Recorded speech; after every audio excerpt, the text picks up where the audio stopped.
अस्सलाम वालेकुम अज़ीज़ तुलबा व तालिबात, मैं हूँ सैयद अरसलान बुखारी, आपका केमिस्ट्री का टीचर। बच्चों, आज हम बुनियादी मेटलर्जिकल ऑपरेशंस में ऑपरेशन नंबर 2 पढ़ने जा रहे हैं, जिसका नाम है एक्सट्रैक्शन।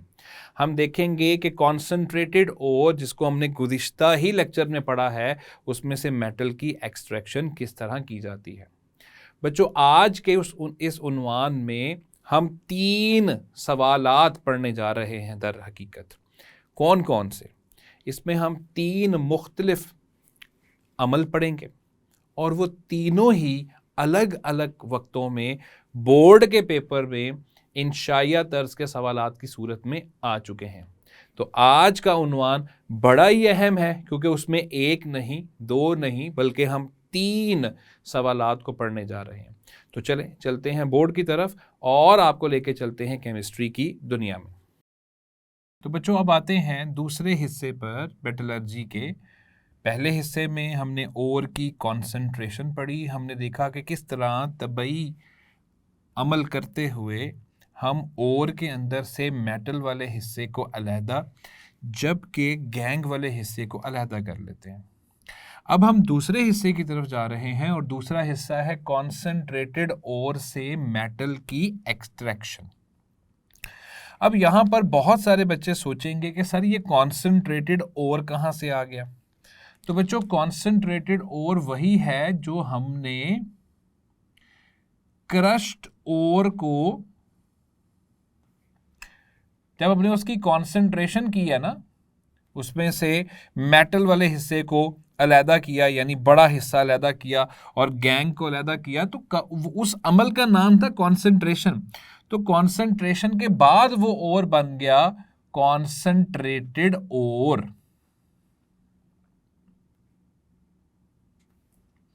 ठीक है, तो वो कॉन्सेंट्रेटेड ओर बन गया। ये बात आपने जहन में रखनी है कि ये काम चल रहा है एक पूरे के पूरे मरहलावार सिलसिले के मुताबिक चल रहा है। क्रश्ड ओर के साथ कॉन्सेंट्रेशन की तो कॉन्सेंट्रेटेड ओर बन गया। अब कॉन्सेंट्रेटेड ओर की हम एक्सट्रैक्शन करने जा रहे हैं। एक्सट्रैक्शन का मतलब है कि उसके अंदर से मेटल को अलहदा करेंगे और बाकी चीज़ें जो उसके साथ बॉन्ड बना के जुड़ गई हैं उनको अलहदा करेंगे। मिसाल के तौर पे क्रश्ड ओर के अंदर हम कहते हैं कॉपर पायराइट था, साथ में रेत, मिट्टी, आर्सेनिक, बेतहाशा सल्फर, डस्ट पार्टिकल, सब कुछ इसमें था। हमने वो सारी की सारी चीजें अलहदा कर ली, कॉपर पायराइट को आगे ले आए। कॉपर पायराइट, कैल्कोपायराइट, चाल्कोपायराइट एक ही चीज का नाम है। तो अब कॉपर पायराइट का फॉर्मूला क्या होता है? CuFeS2। अब जरा गौर कीजिए, इसमें कॉपर है। हमारा काम होगा, हमने कॉपर को अलहदा करना है। तो कॉपर को अलहदा करने के लिए अब हम एक्सट्रैक्शन करेंगे। तो एक्सट्रैक्शन का मतलब क्या है? आप देखिए, कॉपर के साथ आयरन और सल्फर बॉन्ड बना के जुड़े हुए हैं। कॉपर इनके अंदर इनके साथ बॉन्ड बना के जुड़ा हुआ है। अब हमने चीज़ों को, इससे पहले हम जितनी चीज़ों को अलहदा करके आए हैं वो सारी की सारी तबई तौर पर उसके साथ मिक्स हुई थी। यहां पर तो बॉन्ड बना हुआ है। तो जब बॉन्ड बना हुआ है तो इसका मतलब है कि इनको हम तबई अमल से अलहदा नहीं कर सकते। इसके लिए हमें कीमियाई अमल ही लाने पड़ेंगे, यानी केमिकल रिएक्शंस ही करवाने पड़ेंगे। तो इसी अमल का नाम है एक्सट्रैक्शन। याद रखिएगा, एक्सट्रैक्शन 2 तरीकों से होती है। एक्सट्रैक्शन 2 तरीकों से की जाती है। एक तो इसका तरीका है जिसका नाम है इलेक्ट्रोलाइसिस।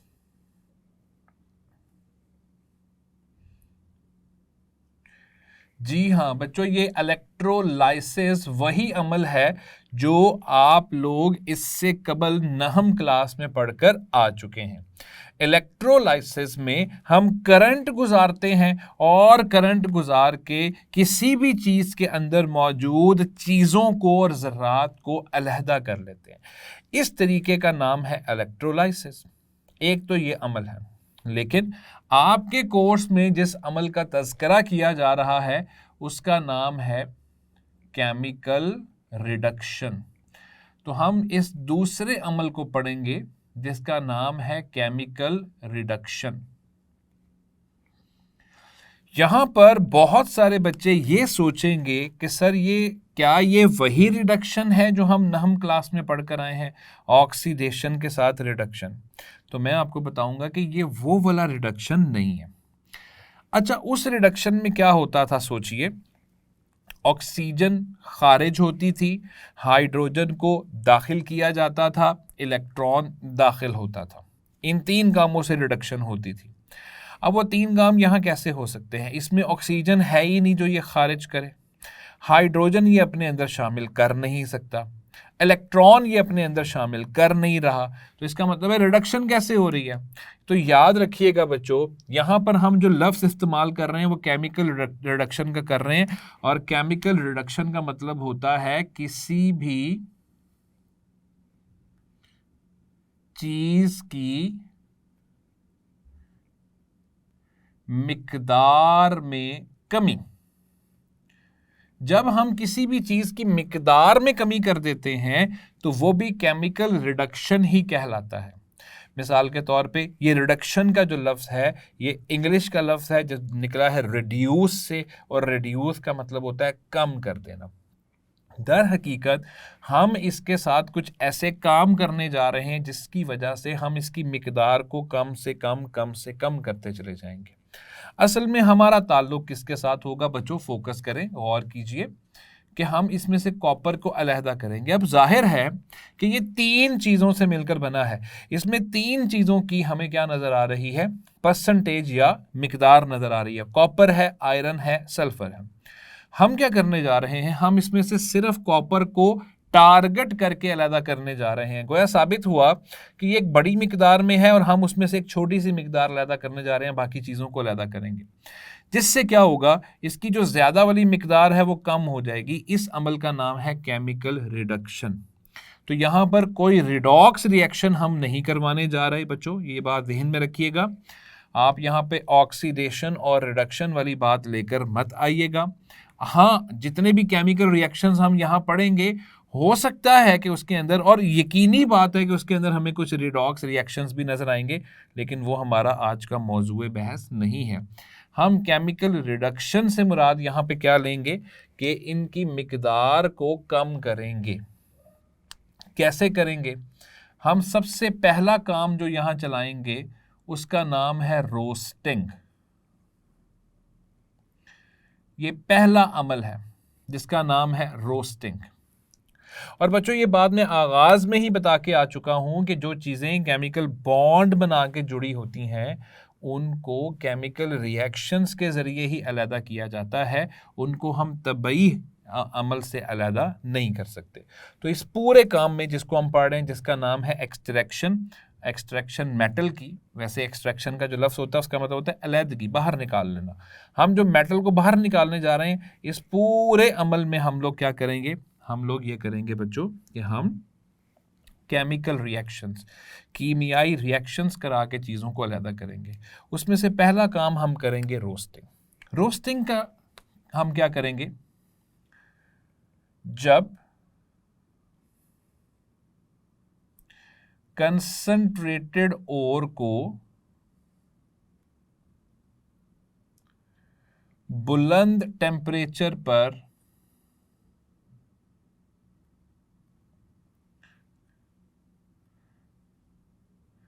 गर्म करके तोड़ा जाता है। यानी हम क्या करेंगे बच्चों? हमारे पास आया कॉन्सेंट्रेटेड ओर, हमने उसको इतना ज़्यादा गर्म करना है, इतना बुलंद टेम्परेचर देना है कि वो टूट फूट का शिकार हो जाए, वो टूट टूट के छोटी चीज़ें बनाना शुरू कर दे। इस पूरे अमल का नाम है रोस्टिंग। क्या होगा? हमारे पास है कॉपर पायराइट, कैल्कोपायराइट, चाल्कोपायराइट, एक ही बात है। हमने उसको इतना ज़्यादा हीट किया, इतना ज़्यादा गर्म किया, हम उसको इस कदर बुलंद टेम्परेचर पे ले गए कि वो टूटने लग गया। और ये टूट के क्या बनाता है बच्चों? ये बनाता है क्यूपरस सल्फाइड। अभी मैं आपको इसकी वजाहत करता हूँ। फेरस सल्फाइड और काफ़ी सारी मिकदार में सल्फर डाइऑक्साइड गैस यहां से क्या हो जाती है, खारिज हो जाती है। पाप नंबर 14 याद कीजिए, वहां पर हमने पढ़ा था कि सल्फर डाइऑक्साइड एक प्राइमरी पोल्यूटेंट है और ये मेटल्स की इंडस्ट्रीज में से खारिज होती है। तो आज हमें सबूत भी मिल गया कि मेटल्स की इंडस्ट्रीज में से काफ़ी ज़्यादा मिकदार में सल्फर डाइऑक्साइड गैस खारिज होती है। तो बच्चों ये था हमारे पास चाल्कोपाइराइट।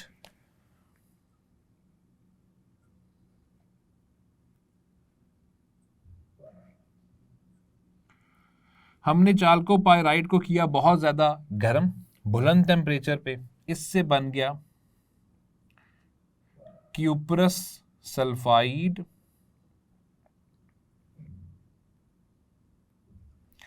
और बना फेरस सल्फाइड और साथ में सल्फर डाइऑक्साइड। बच्चों अभी आपके सामने है कि ये जो मैंने मसावात आपके सामने लिखी हुई है ये तवाजुन में नहीं है।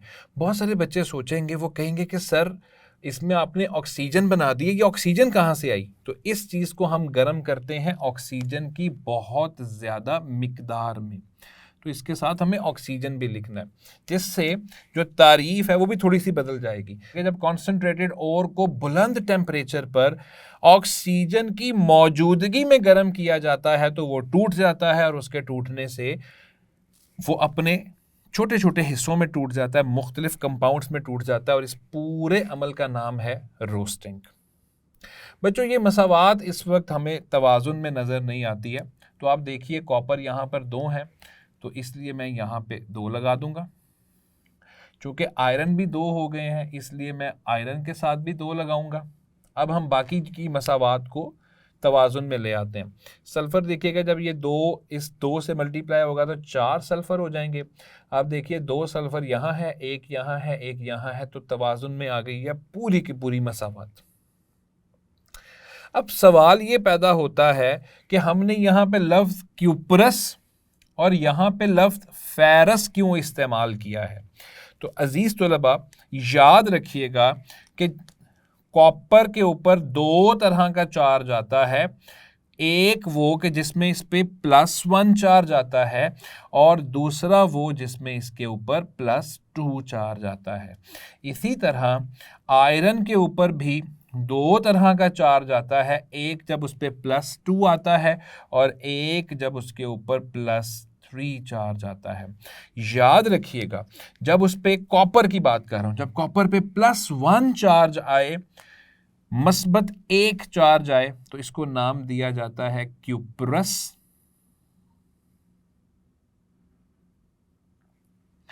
और जब उस पे मस्बत 2 चार्ज आता है तो उसको नाम दिया जाता है क्यूप्रिक।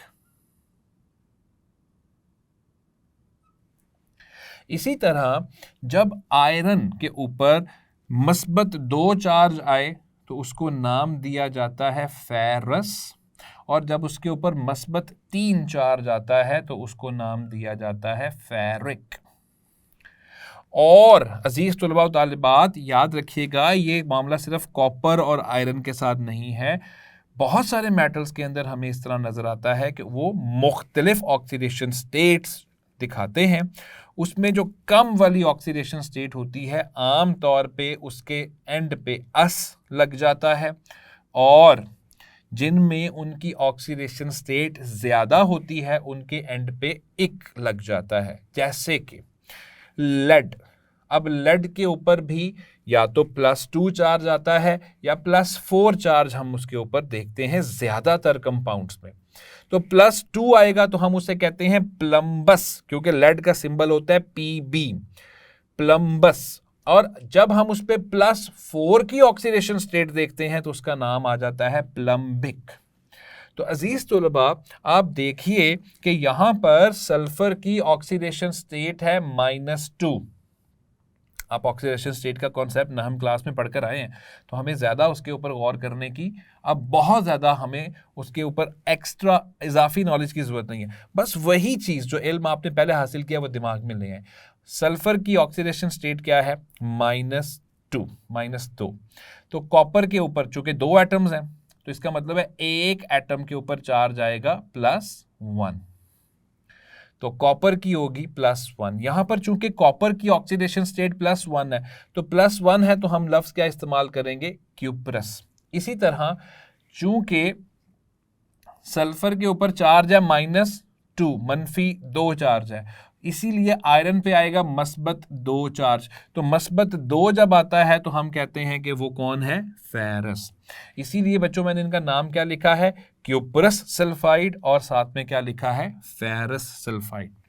ये था पहला अमल जिसमें हमने कॉन्सेंट्रेटेड ओर में से मेटल को निकालना शुरू किया है, और इस पूरे अमल को एक्सट्रैक्शन कहा जाता है। तो एक्सट्रैक्शन के लिए हम जो तरीका इख्तियार कर रहे हैं वो है केमिकल रिडक्शन, और केमिकल रिडक्शन के अंदर जो हम पहला अमल कर रहे हैं उसका नाम है रोस्टिंग।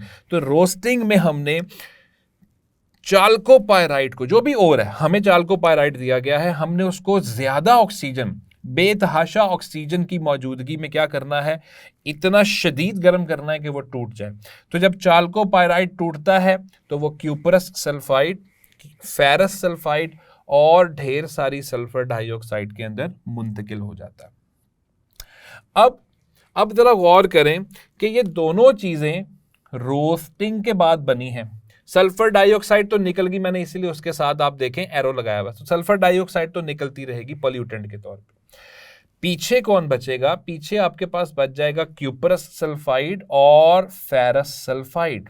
अजीज तुलबा याद रखिएगा, क्यूप्रस सल्फाइड और फेरस सल्फाइड चूंकि ये रोस्टिंग के बाद बना है, इसलिए इनको रोस्टेड ओर कहा जाता है। साबित हुआ कि हम चल रहे हैं मरहलावार। हमें दिया गया क्रश्ड ओर, हमने उसकी की कॉन्सेंट्रेशन के बाद वो बन गया कॉन्सेंट्रेटेड ओर। कॉन्सेंट्रेटेड ओर की हमने की रोस्टिंग, तो रोस्टिंग के बाद वो क्या बन गया, रोस्टेड ओर। अब ये जो रोस्टेड ओर बन गया है, इसके साथ हम दूसरा अमल करेंगे, और दूसरे अमल का नाम है स्मेल्टिंग। बच्चों स्मेल्टिंग में और रोस्टिंग में कोई ज्यादा फर्क नहीं है। जैसे कि स्मेल्टिंग क्या है, रोस्टेड ओर को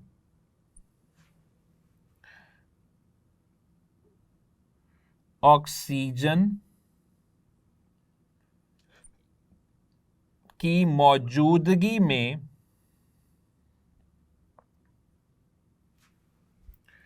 बुलंद टेम्परेचर पर गर्म करना।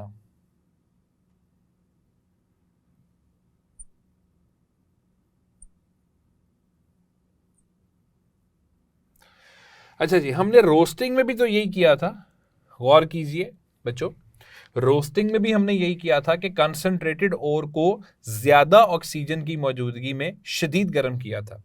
बस अब फर्क सिर्फ इतना है, स्मेल्टिंग में हम रोस्टेड ओर को शदीद गर्म कर रहे हैं और ऑक्सीजन दे के ही कर रहे हैं, लेकिन हम यहां पर सैंड फ्लक्स शामिल करते हैं और कोक शामिल करते हैं। सैंड फ्लक्स शामिल करते हैं, कोक शामिल करते हैं। सैंड फ्लक्स क्या है, सैंड तो सबको पता है, सिलिकॉन डाइऑक्साइड को सैंड कहा जाता है, मतलब रेत। अब ये फ्लक्स क्या चीज है अजीज तुलबा व तालिबात, फ्लक्स के बारे में याद रखिएगा कि ऐसी चीज जो किसी जगह पर हम मेल्टिंग पॉइंट को कम करता है। पहली बात, चूंकि यहां पे बहुत ज्यादा हाई टेम्परेचर हम लोग दे रहे होते हैं, बहुत बुलंदी का टेम्परेचर दे रहे होते हैं, इसके बावजूद भी जो कॉपर पायराइट है वो जल्दी करके पिघलता नहीं है। तो उसको पिघलाने के लिए एक तो हम सैंड डाल देते हैं, तो इसलिए सैंड फ्लक्स की सूरत में हम डालते हैं, पहली बात। दूसरी बात, ये क्या करेगा, इम्प्यूरिटीज को अलहदा करेगा। तो ये इम्प्यूरिटीज को अलग करेगा।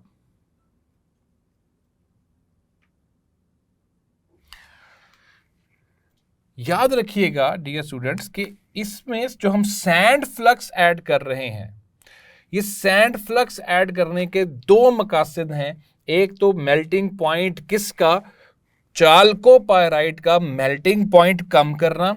दूसरी बात, ये जो हमने सैंड यानी रेत उसमें शामिल की है, ये बहुत सारी इम्प्यूरिटीज को क्या कर देती है, अलग कर देती है। अभी मैं आपको दिखाता हूं कि ये किस तरीके से उसको अलग करती है। दूसरा सवाल कि ये कोक क्या है और कोक यहां पर इस्तेमाल क्यों होता है। तो कोक के बारे में आपने पढ़ा है कि ये कार्बन की एक किस्म है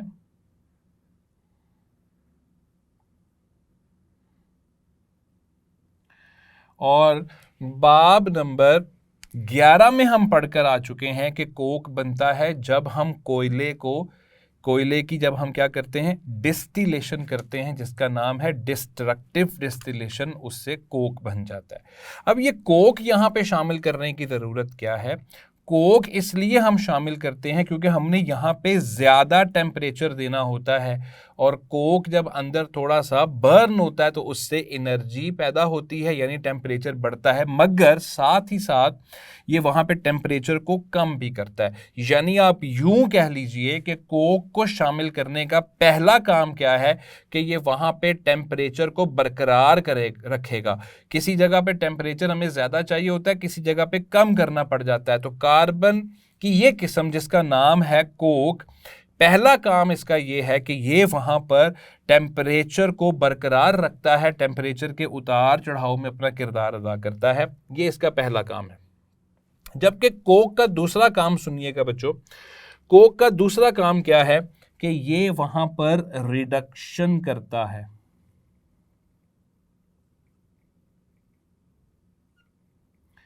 चूंकि हमने यहां पर बहुत सारी मिकदार में ऑक्सीजन देनी है और ऑक्सीजन मुसलसल दिए जाते रहेंगे, तो जैसे ही ऑक्सीजन मुसलसल हम दिए जाते रहेंगे वहाँ ऑक्सीजन के ऐड होने के, दाखिल होने के, मतलब ऑक्सीडेशन के इम्कानात बढ़ जाएंगे। हम नहीं चाहते कि वहाँ ऑक्सीडेशन हो, हमें वहाँ से ऑक्सीजन को मुसलसल बाहर निकालते रहना है और वो काम कोक बआसानी करता है।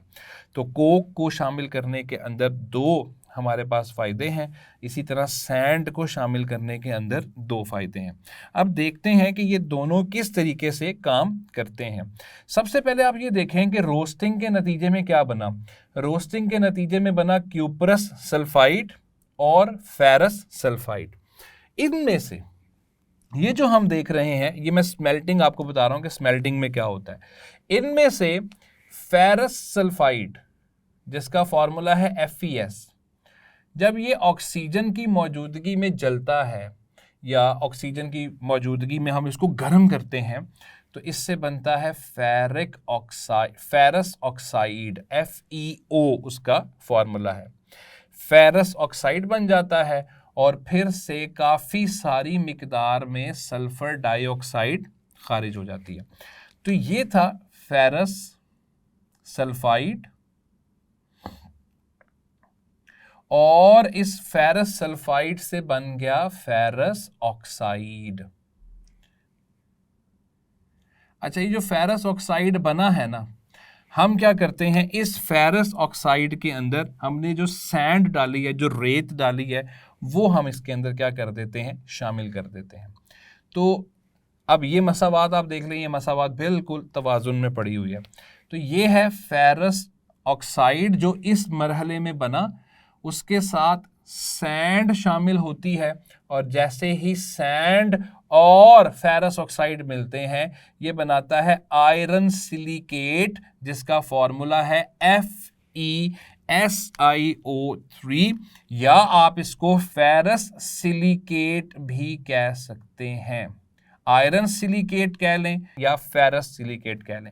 और बच्चों देखिए कि इसमें हमारे काम की कोई चीज़ मौजूद नहीं है, और ऐसी चीज़ जिसमें हमारी काम की कोई चीज़ मौजूद नहीं होती वो होता है मिक्सचर किसका, इम्प्यूरिटीज़ का। तो ये इम्प्यूरिटीज़ का मिक्सचर अलहदा होगा और इसका एक नाम है और इसको हम कहते हैं स्लैग। तो स्लैग क्या है? आयरन सिलिकेट यानी फेरस सिलिकेट जिसका इस पूरे अमल में कोई किरदार नहीं था, वो एक इम्प्यूरिटीज का मिक्सचर था, उसका नाम था स्लैग। और ये इतना हल्का होता है कि ये हवा में ऐसे ऊपर बुलंद होता है, क्योंकि हम ऑक्सीजन दे रहे होते हैं और गर्म हवा नीचे से पास कर रहे होते हैं। ये जो एक टावर है ना, उस टावर में नीचे से हम ऑक्सीजन या हवा जो है वो एंटर करवाते हैं, उसमें दाखिल कराते हैं बड़े प्रेशर के साथ, इसको हम कहते हैं ब्लो करते हैं। तो जब एयर उसमें से, जब हवा उसमें से हम तेजी से गुजारते हैं और प्रेशर के साथ गुजारते हैं, तो ये हल्का होता है। हल्का होने की वजह से ये ऊपर को आता है, ऊपर हमने सुराख रखे होते हैं और ये सुराखों से बाहर निकलना शुरू हो जाता है। ये है स्लैग। आप देखें हम कर क्या रहे हैं, गौर से देखिए, इसमें कहीं पर भी कॉपर वाला हिस्सा इस्तेमाल नहीं हुआ। हम कर क्या रहे हैं, कॉपर वाले हिस्से को बचाते जा रहे हैं और कॉपर के अलावा बाकी चीज़ों को आहिस्ता आहिस्ता बाहर निकालते जा रहे हैं। अब जो कॉपर वाला हिस्सा बच गया वो कौन सा है, ज़रा देखिए, क्यूपरस सल्फाइड बचा।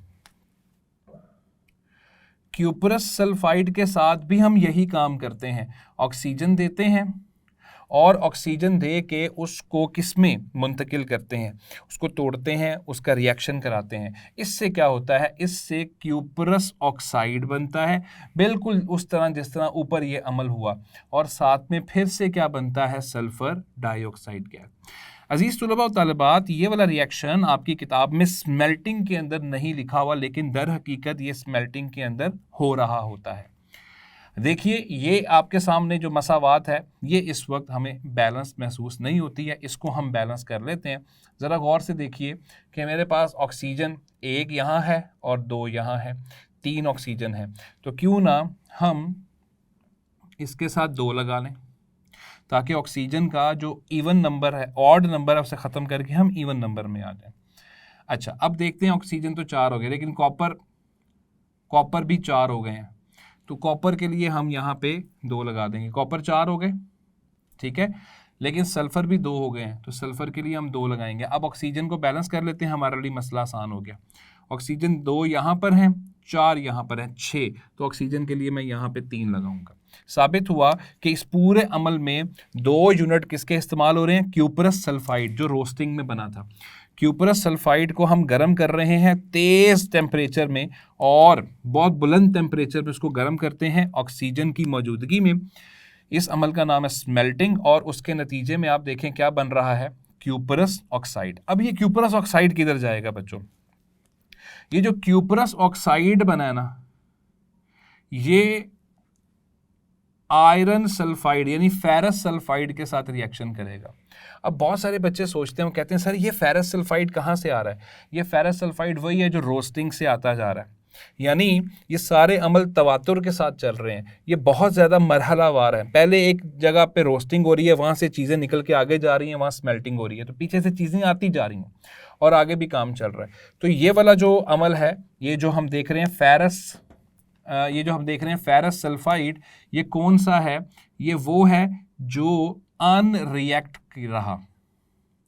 ये वो था जो पहले मरहले में रिएक्ट नहीं हुआ, ये बच गया था जो पीछे से आ रहा है। तो ये अनरिएक्टेड जो था उसके साथ इसका रिएक्शन होगा, और बच्चों इसके नतीजे में क्या बनेगा, दोबारा से, गौर से देखिए, दोबारा से क्यूपरस सल्फाइड बन जाएगा, वही काम जो यहाँ पे हुआ दोबारा से। लेकिन साथ ही साथ आप देखिए कि आयरन का ऑक्साइड बन जाएगा, फेरस ऑक्साइड, और इसकी हमें ज़रूरत नहीं है। हम दोबारा इस फेरस ऑक्साइड के अंदर सैंड मिलाएंगे, ये दोबारा उसके साथ रिएक्शन करेगा, फिर से फेरस सिलिकेट बनेगा, और ये फेरस सिलिकेट स्लैग की सूरत में ऊपर उठता चला जाएगा और चेंबर से बाहर निकलता चला जाएगा। तो ये है स्लैग।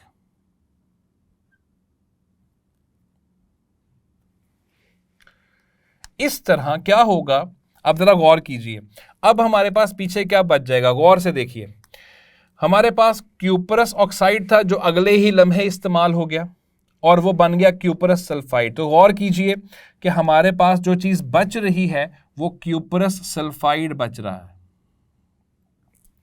और कौन बच रहा है? और बच रहा है फेरस सल्फाइड। बहुत सारे बच्चे सोचेंगे सर फिर आपने इसको बचा लिया। ऐसा ही होता है बच्चों, इसकी मिकदार बहुत ज़्यादा होती है, ये दोनों एंड पे फिर पड़े रहते हैं। लेकिन चूंकि हमने यहाँ पे इतना ज़्यादा उसको गर्म कर दिया होता है कि क्यूपरस सल्फाइड और फेरस सल्फाइड दोनों पिघल जाते हैं और पिघल कर ये एक मिक्सचर बना देते हैं। और याद रखिएगा इस मिक्सचर को कहा जाता है मेटे। ये है मेटे और ये पिघल चुका है। चूंकि इतना ज्यादा हमने वहां पे दर्जा हरारत दे दिया है, इतना बुलंदी के ऊपर टेम्परेचर दे दिया है कि ये पिघल कर मेटे की फॉर्म में, मेटे की सूरत में आ चुका है। अब इस मेटे के साथ हम क्या करेंगे? स्मेल्टिंग का एंड ये होता है कि हमने मेटे बना लिया है और मेटे के अंदर क्या है? मेटे असल में मिक्सचर है। अगर आपसे पूछा जाए ये क्या है, तो ये मिक्सचर है क्यूपरस सल्फाइड का और आयरन सल्फाइड का। और चूंकि ये पिघली हुई हालत में है तो इसके साथ हम लिखेंगे कि ये लिक्विड की फॉर्म में है, मतलब पिघल चुका है। और पिघलने की वजह से ये खासा ज़्यादा डेंस हो जाता है, इसका मैस, इसका वज़न ज़्यादा हो जाता है, इसलिए ये नीचे से आता है। स्लैग ऊपर से निकल रहा है हवा के साथ, ये चूंकि वज़नी है ये नीचे से आगे आ जाता है। और याद रखिएगा इसमें तकरीबन 45% कॉपर होता है। तो मेटे के अंदर तकरीबन 45% क्या पाया जाता है? कॉपर पाया जाता है। तो हमने स्मेल्टिंग तक ये पढ़ लिया कि हमने मेटे को किस तरीके से बनाया। अब मेटे को हम अगली ही मशीन में लेके जाते हैं और वहां पर हम उसके साथ तीसरा अमल करते हैं और उस तीसरे अमल का नाम है बेसिमराइजेशन।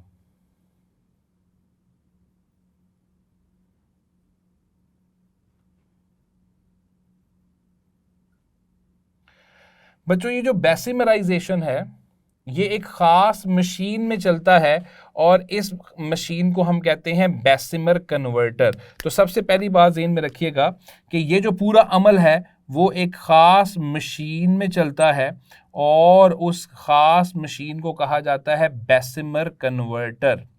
अब आप समझ रहे हैं कि कन्वर्टर क्या होता है? कन्वर्टर वो होता है जो एक चीज़ को दूसरी चीज़ के अंदर तब्दील कर देता है।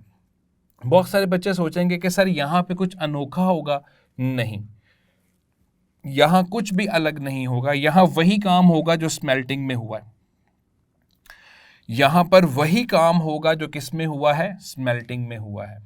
तो ये बात जहन में रखिएगा कि यहां पर भी हम बहुत ज़्यादा बुलंदी पर टेम्परेचर देंगे और फिर बीच में हम सैंड फ्लक्स और कोक को शामिल करेंगे। यानी वही काम जो हम स्मेल्टिंग में कर रहे थे अब वही काम हम बेसिमराइजेशन में करेंगे। इसके लिए जो मशीन है उस मशीन को हमने 2 पिवट्स के ऊपर फिक्स किया होता है। पिवट्स उसके साइड पे ऐसे करके कोने से होते हैं जिस पे हमने उसको फिक्स किया होता है। फिक्स किया होता है ट्वायर्स के साथ। अब ये ट्वायर्स जो है वो मूव कर लेते हैं, वो हरकत कर लेते हैं। पिवट भी मूव कर लेता है, यूं और यूं, इस तरह मूव करता है, इस तरह हरकत करता है। अच्छा, इस तरह हरकत करने से क्या होता है? हम इसको किसी भी तरफ यूं और ऐसे हिला सकते हैं ताकि चीज़ें अच्छे तरीके से अंदर मिक्स हो जाएं। और मिक्स होने के साथ साथ जब उसमें से चीज़ें निकालनी पड़े तो हम उसे हल्का सा यूं करेंगे और उसमें से चीज़ें बाहर निकाल लेंगे। ट्वायर्स का काम क्या होता है? ट्वायर्स का काम होता है उनके अंदर से हमने एयर पास करनी होती है, उसमें से एयर गुजारनी होती है, हमने हवा ट्वायर्स के ज़रिए गुजारनी होती है। और याद रखिएगा इसमें 2 वे हीटिंग होती है, हमें दोनों तरफ से हीटिंग करनी होती है क्योंकि हमें हीटिंग बहुत ज़्यादा करनी पड़ती है और बहुत ज़्यादा हवा इसमें से गुजारनी पड़ती है। तो देखते हैं कि बेसिमराइजेशन में क्या होता है। देखिए बेसिमराइजेशन में आ कौन रहा है? बेसिमराइजेशन में आ रहा है मेटे। मेटे को हम ले आएंगे बेसिमराइजेशन में। अब मेटे में सबसे पहले आयरन सल्फाइड, फेरस सल्फाइड, जिसका हमें कोई फायदा नहीं है, हम क्या करेंगे? फेरस सल्फाइड जिसका फॉर्मूला है FeS, उसको ऑक्सीजन की मौजूदगी में गर्म करेंगे और जो ही उसको ऑक्सीजन की मौजूदगी में गर्म करेंगे बच्चों फिर वही काम होगा, ये फेरस ऑक्साइड में तब्दील हो जाएगा और बहुत सारी सल्फर डाइऑक्साइड गैस वहां से क्या हो जाएगी? खारिज हो जाएगी। ये जो फेरस ऑक्साइड बना है, इसके अंदर हम सैंड मिलाएंगे, रेत मिलाएंगे, सैंड मिला के दोबारा से ये फेरस सिलिकेट बन जाएगा और ये फिर स्लैग बन के बाहर निकलता रहेगा। यानी स्मेल्टिंग वाला काम ही यहां से होता रहेगा। अच्छा जी, स्लैग बन के निकल गया। ये वही काम हो रहा है जो हम स्मेल्टिंग में देख कर आए। तो फेरस सल्फाइड तो खत्म हुआ, उसकी कहानी भी खत्म हुई क्योंकि वो स्लैग बन के निकल गया। अब सवाल ये पैदा होता है कि हमारे पास और क्या बच रहा है। तो हमारे पास बच रहा है क्यूपरस सल्फाइड। अब हम क्या करेंगे, वही काम करेंगे जो अभी हम फेरस सल्फाइड के साथ करके आए हैं। क्यूपरस सल्फाइड और ऑक्सीजन को, यानी उसको ज्यादा ऑक्सीजन की मौजूदगी में बहुत बुलंद टेम्परेचर पे गर्म करेंगे। क्यूपरस सल्फाइड जो है वो तब्दील हो जाएगा क्यूपरस ऑक्साइड में और साथ में क्या बनेगा, सल्फर डाइऑक्साइड गैस। बच्चों, मैं आपके सामने ये मसावात पहले भी लिख के आ चुका हूं, मैं हाईलाइट कर देता हूं कि ये मैंने मसावात आपके सामने लिखी हुई है। इसके लिए 2 यूनिट इसके इस्तेमाल हुए थे, 3 यूनिट इसके इस्तेमाल हुए थे, 2 यूनिट इसके बने थे और 2 यूनिट इसके बने थे। अब बहुत सारे बच्चे इंतजार कर रहे होंगे कि सर शायद दोबारा फेरस सल्फाइड वापस आ जाएगा। अब नहीं, वो आने लगा क्योंकि इस मरहले तक सारा का सारा फेरस सल्फाइड निकल चुका होता है स्लैग की सूरत में। तो फिर अब क्या होगा, अब आप देखिए हमारे पास पूरे के पूरे मिक्सचर में सिर्फ 2 चीजें बची हैं, एक ये क्यूपरस सल्फाइड और एक ये क्यूपरस ऑक्साइड।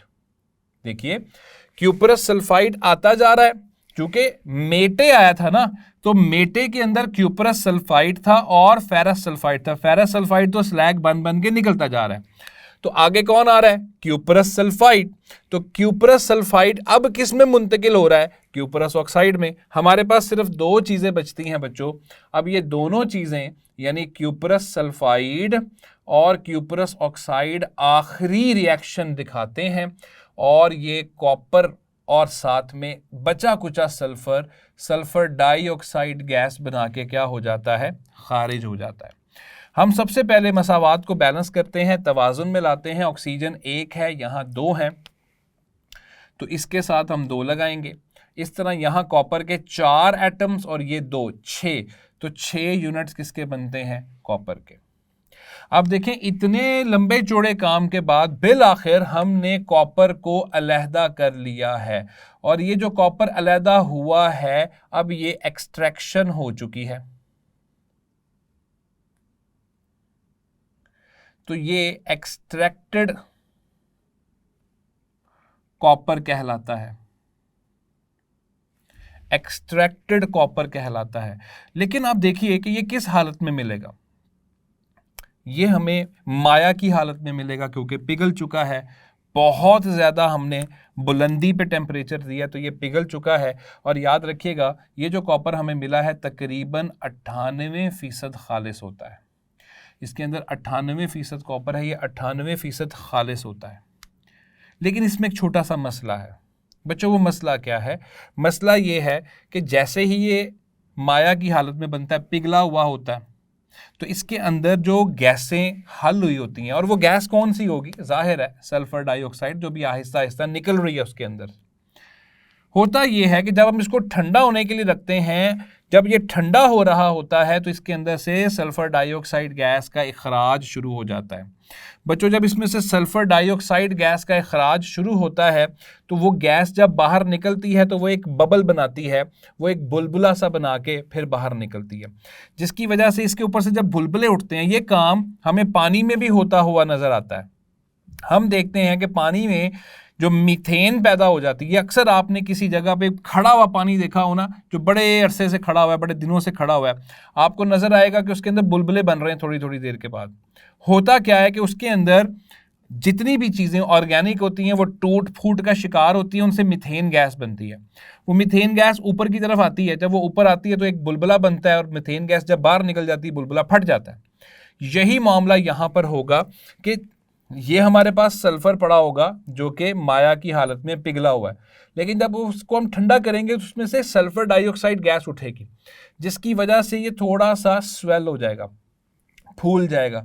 जैसे एक आप अक्सर देखते हैं खाने पीने वाली अशिया में से बन ले लें या डबल रोटी ले लें तो उसके ऊपर भी छोटे छोटे सुराख होते हैं। वो भी किस वजह से होते हैं, वो यही अमल हुआ होता है, लेकिन वहाँ कार्बन डाइऑक्साइड का अमल होता है, यहाँ सल्फर डाइऑक्साइड होती है। तो सल्फर डाइऑक्साइड जब बाहर निकलती है ना यूं करके, तो वो यहाँ पे एक सुराख सा बना के निकलती है, इसके ऊपर सुराख बनना शुरू हो जाते हैं। तो ये जो सुराख वाला कॉपर होता है ना, इसको हम कहते हैं कि ये है ब्लिस्टर कॉपर। तो ये है ब्लिस्टर कॉपर और 98% ये प्योर होता है, खालिस होता है। अब बहुत सारे बच्चे सोचेंगे कि सर इसको 100% किया जा सकता है, करने की कोशिश हम कर सकते हैं, और उसके लिए हम तीसरे मरहले की तरफ जाएंगे जिसका नाम है रिफाइनिंग। तो याद कीजिए हमने मेटलर्जी के 3 बड़े ऑपरेशंस पढ़े थे। एक में से पहला था कॉन्सेंट्रेशन, वो हम पढ़ चुके। एक्सट्रैक्शन को हमने बहुत तफसील के साथ पढ़ लिया। अब देखें हमने कॉपर को अलहदा कर लिया, लेकिन फिर भी वह 100% खालिस हालत में हमारे सामने नहीं आया। इसको 100% खालिस हालत या इसको 98% से भी ऊपर ले जाने के लिए हम तीसरे अमल की तरफ चलते हैं, और तीसरे अमल का नाम है रिफाइनिंग। मैं उम्मीद करता हूँ कि एक्सट्रैक्शन के ये तीनों अवामिल जो हैं, जैसे रोस्टिंग है, स्मेल्टिंग और बेसिमराइजेशन, और ये तीनों अलग अलग वक्तों में इंशाइया तर्ज के सवालात की सूरत में बोर्ड के पेपर में आ चुके हैं। रोस्टिंग भी आ चुका है, स्मेल्टिंग भी आ चुका है, बेसिमराइजेशन भी आ चुका है। आप देखें इन तीनों तरीक़ाकार से गुजर के बिल आखिर हम कॉपर को अलहदा करने में कामयाब हो गए हैं, और इसी अमल का नाम है एक्सट्रैक्शन। जी तो बच्चों, ये था आज का उन्वान जिसमें हमने पढ़ लिया कि किस तरीके से एक्सट्रैक्शन की जाती है मेटल की उन तमाम चीज़ों से जिनके साथ वो केमिकल बॉन्ड बना के जुड़ गया है। मुझे उम्मीद है कि सब बच्चों को इसकी समझ आ चुकी होगी। इंशाल्लाह अगले लेक्चर में आपसे मुलाकात होगी। तब तक अपना ख्याल रखें। अल्लाह हाफिज़।